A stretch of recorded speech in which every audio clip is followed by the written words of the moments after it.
So how many guys are in sales? Or even a better question, let me ask you, how many of you have positive thoughts when you think of somebody in a sales role? Well, let me just tell you, my name is James. I am in sales, and most of my professional career has been in the sales role. In that, I've had the blessing of learning from sales professionals how to sell well, and of course there's a wrong way and there's a right way. And in that, I've also learned that everybody's in sales of some kind. See, we all have different goals and desires, and of course there's different paths one may take to be able to reach those, to be able to be successful. But there's always one common denominator, and that's you can't be successful without learning how to sell in some way.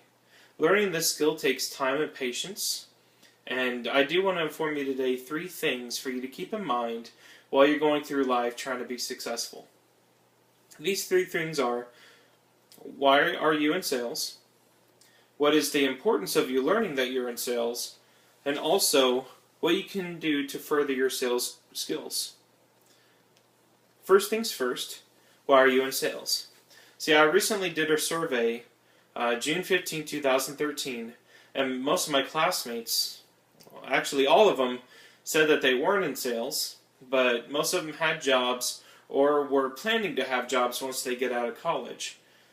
Well, to me, to be able to be in a job, you have to be selling. I mean, let's just take a waiter or a waitress for example. Of course, they aren't in a sales role, but if they don't serve you well, they're not going to have a job later on, right? And they're selling you. Whenever they give you food, that's in a good timely manner. Whenever they fill your glass without you asking 3 or 4 times, they're selling you. And hopefully you'll be leaving them a tip by how well they sold you. Don't just take my word for it. According to Dave Ramsey on the EntreLeadership Podcast and Personal Selling with Michael Hyatt, in May 22nd, 2012, everybody is in sales. He states leaders, speakers, preachers, purchasers, controllers, administrative assistants, parents, and spouses sell every day. In order to have relationships with people, you're selling. Next step is to understand why it is important for you to learn you're in sales. Well, let's just take the waiter or the waitress for example.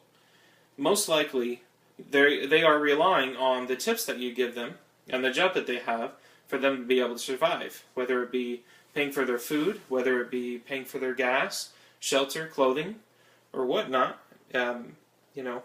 Knowing this information will give them more motivation to sell you well, and ultimately, hopefully, earn a larger tip.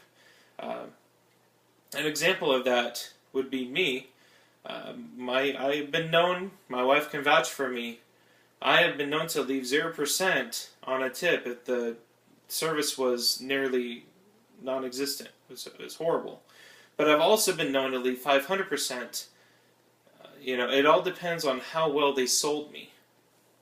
The final thing I want to inform you on is learning that what you can do to further your sales skills. I honestly believe, guys, that the biggest thing to keep in mind is never try to sell something that you don't believe in. CMIT Solutions states, when you are passionate about your work, naturally you are motivated to succeed the expectations of your clients, your peers, and your superiors. You are willing to go the extra mile without a second thought. When I'm at a restaurant and a waiter or waitress, if I actually ask them what they think of the entree, I expect them to be honest with me. Guys, there's no bigger way to be great at service and sales than to build rapport. Todd Cohen stated in Everyone is in Sales that the best thing to do is relax and build relationships by developing trust. Listen, if you want to succeed in life, build trust with your customers. It takes time and patience, again, to learn how to sell correctly. But guys, this is so important, and it can also be learned by listening to others and learning from others. Turning Objections into Closing Opportunities by Tony Perenelli. And he actually wrote this on the 20th of December 2004. He stated that we need to consider the possibility we haven't answered all the questions our client has. To do this, we need the drive and passion to keep on pressing for more information. Guys, when I learned this, my sales skyrocketed. Not because I was it's actually because I wasn't focused on the numbers, but I was more focused on the needs and the wants of my clients. And by doing that, I found out a little bit of what they wanted. In conclusion, I've discussed why we are all in sales, why it is important we realize this, and what we can do to further our skills. I will end it with a quote from Confucius: "The will to win, the desire to succeed, the urge to reach your full potential. These are the keys that will unlock the door to personal experience, or personal excellence." Thank you and have a great day.